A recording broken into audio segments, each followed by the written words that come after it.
Welcome, everyone. My guest today is Lead Analyst Logan Mohtashami to talk about the high stakes of President Trump's desire to fire Fed Chairman Jerome Powell. Things are changing fast here, so we want to talk about the background and what's behind this conflict. Logan, welcome back to the podcast on a very, very momentous day here. Sarah, we always say this. It's always something interesting. And today we were going to talk about Zillow's negative year-over-year forecast and on prices and things that Ivy Zelman and I talked about. But an hour before we got on, the White House counsel Haslett came out and said we are looking into if it's possible to fire Jerome Powell. So we had our previous podcast talking about like the Civil War. We wrote that article about this on Friday. So Monday morning, of course, today, who knows by this time what the hell's happening. But I think I mean, just for me personally, politics is the word itself. Politics, many blood-sucking parasites, right? There's reasons why we keep politicians away from certain things. Because they'll tend to do things that they believe themselves is good for the short term or whatever they want, but it could have broader implications in a negative sense. A lot of people always go look at Turkey. Turkey basically threatens all their Fed presidents and inflation run rampant. We don't have like the Turkey situation, but you don't want to go in that slippery slope where all of a sudden the president can, because basically the president dictates policy.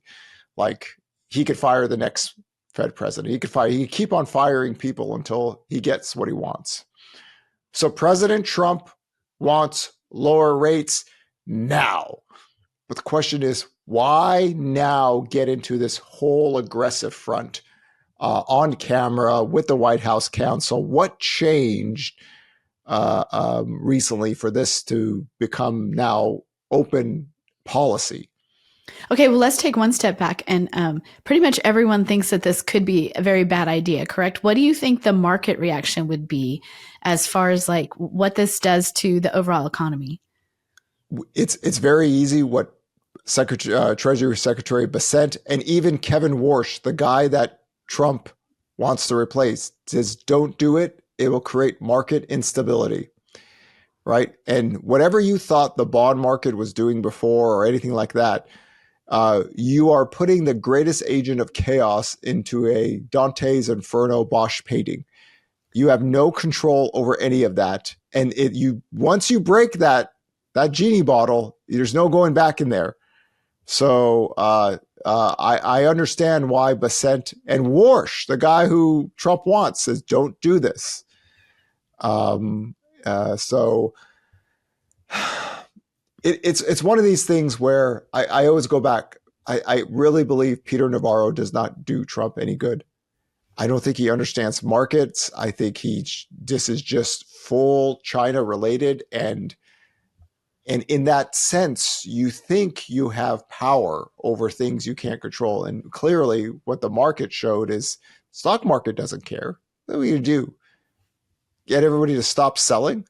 The bond market doesn't care. Oh my God, we have one reversal yield trade go to 458 on the 10-year yield, and people are freaking out about this. So you don't want to open this genie bottle. There's like no going back on this, because then basically the president of the United States is the Fed chair in that conversation. And what does that look like? Okay, so we're recording this on Friday morning, so go live on Monday morning. If something happened over the weekend where this happened, what do you think the market would do? Well, forget about the concept of the market. The whole thing goes away. We have this principle about the Fed and keeping them away. This would be a titanic shift. Even if the market goes down or market goes up or whatever, you can't have this. You can't have presidents running Fed policy. Then Democrats would come in and they would want lower rates. And then, whoever president, that's not their job. The dual mandate is to keep, things at bay. This is why you don't don't even want to even have the conversation of what the market does. It's the principle of keeping politicians out of this choice and having some separation, because it's the president of the United States. It's not the president of the Fed. That's why Treasury Secretary Bassett and Warsh said, "Don't do this. Market instability right away." When you lose that market instability, how do you get this back? Because to me, the clock is ticking on Trump, and that's the problem that he has right now. Well, let's talk about then, even in the face of his own people saying this is a terrible idea, why do you think that he's, what's the pressure he's under? Why does this make sense to him right now? Whatever the original trade war was, it's obviously got astray. Okay, so now it seems like the White House wants to get everybody to go after China. If you want that, why alienate your neighbors and allies? So that's the question a lot of people are asking, that if you wanted this to be a pure China play, why are you going after Canada for fentanyl? Why are you going after Mexico? Now, my counter to that is that we force, the gods of tariffs on these countries, and they can't handle it, so they have to join us. You then say, hey, listen, we'll take all the tariff offs if you go after China with us. Well, if that's the case, you're going to have to do that soon, because what happens is this is a democracy and you have midterms, right? This is not the Chinese. The Chinese have thousands of years of history about not losing face. And their dictatorship. They lock their peoples down for a very long time. They can outweight this, because if Trump loses the midterms in terms of the Republicans losing House and the Senate, those tariffs will come back, because Congress is going to get a veto-proof vote on this, and then this whole 2-year thing goes away. So I believe that Trump has said, listen, we have to do something concrete here, so let's just go all blitz on China. The problem we're seeing now is manufacturing surveys are tanking. Consumer confidence surveys are tanking. The truckers, if anybody looks at the trucking data, which a lot of Republicans, tanking. Trade data, the consequences of not knowing what to do with your own business is such a chaotic time that even the small business index, which are basically 91% conservative, tanking. It's April.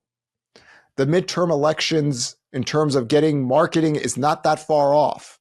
So he has a very small window of time, like we've talked about for a few months now. Whatever he's going to do, he's going to have to do it fast. However, he believes, like the White House believes, since the majority of the U.S.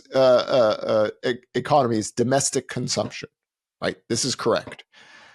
That if rates go lower and energy prices go lower, then he has more wiggle room to deal with it, because people will consume, right? More homes are going to be bought. When more homes are bought, more consumption of goods, right, into your house. He's counting on that to give him a little bit more time to whatever he wants. But again, time, right? The Chinese don't have midterm elections.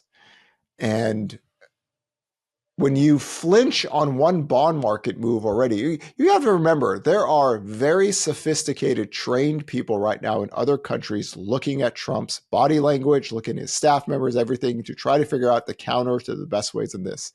And we are a little bit late in the game to try to just, okay, let's change everything and focus all on China. So it's easier for him to kind of do this if, hypothetical, right, if mortgage rates are at 4%. If energy and gas prices are at 3-4-year lows, right? Because people will still then consume. But now we don't have that. We have near 7% mortgage rates. Gas prices are coming lower. But I think there's just frustration, right? There's frustration because whatever this trade war started, since Liberation Day, it's been a little bit more hectic. And now we've moved into the let's all focus on China. act, we'll take your tariffs off, which then implies then why are we going after our allies in trade? You see, it seems like something went astray, and out of frustration, he is openly saying, when we did our podcast last time, it was before he went on TV and said he's been thinking about firing Powell for months. So, I don't know. To me, that's you show your cards when you're frustrated. It's like what Q told James Bond: never let him see you bleed, and always have an exit plan.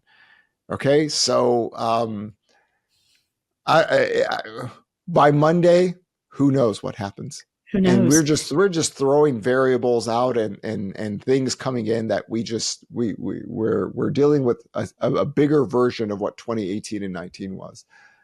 But if you want to know why the whole focus is on lower energy and lower rates, is that they all believe they can still keep the economy going with that. We had a manufacturing recession in 2015-16. You didn't know me back then. That was my big fight against the anti-central bank movement back then. They thought, well, manufacturing goes into a recession, then the U.S. goes into a recession. That's always happened. Technically, there's some validity to that, except the U.S. consumer was still consuming. You would need like residential real estate and then manufacturing to go in together. So we had this contraction back then, and the U.S. was still expanding. Here, it's a little bit more difficult, right? The Fed is not cooperating, and you have rates near 7%, not 3.5% to 4.5% like you were back then. So I think time, right? The midterms are coming closer and closer, and you already have Republicans in the Senate and the House being a little bit more, hey, listen, what's going on here? And I'm sure he hears that as well. So it becomes more problematic. As the longer this goes, the more problematic it get if rates are elevated, if gas prices are elevated. But he believes, and his staff believes, that they can weather this storm if those two things come down. So I think this is one of the things that Trump said was that he was calling Powell, I think he named him like Too Late Powell or something like that. You've said before that you feel like, the Fed can be old and slow. Sometimes they get behind. But there's maybe a difference between that, would you say? And then you can't just say, there's not the economic case to bring down rates at this point. Do you think? Here's the thing. The Fed is naturally behind the curve. That's just who they are. I mean, they tend to be reactive to negative data when it's too apparent. I'm going to give everyone a good example. We always say we believe in economic models. We don't believe in human beings, especially men. American men tend to be like the most egotistical, but have no models. My 6th recession red flag model flagged in 2006. And then we're seeing all of a sudden residential construction workers, all these things are happening. That would be a recessionary indicator right there. Fed didn't do anything until well late into the game. Credit was deteriorating in 2005, 6, 7, 8. We show these charts all the time. Fed didn't do anything until later. We see credit deteriorating now. Fed's like, okay, well, we've cut rates 1%, we believe, so by the nature of the beast, they kind of went ahead of the curve already. But in this case, Trump wants a lot more lower rates because this becomes a housing thing, right? What we've talked about for some reason, this has become the White House policy on housing. And if you look at economic cycles post-World War II, there is one variable fact. Housing typically leads you into a recession, and housing leads you out. This means housing starts, permits fall, residential construction workers lose their jobs, a recession happens, rates go lower, and then all of a sudden it comes back up higher. The expansion starts over again. This is why people say permits are really, but here we are, housing permits have been dead for like 2-3 years now. So this is more not about the economic cycle. This is about, I need better weapons to fight the trade war. So, of course, for me, it's always, listen, in the reality of what Fed policy is and inflation above their target, 6% mortgage rates cures some of the fear of recessions. This is what we were talking about in, November and December of 2024, that the housing data, the builders are at risk, right? And I think what happened was that toward the end of the year, the builders' confidence started to rise because Trump won.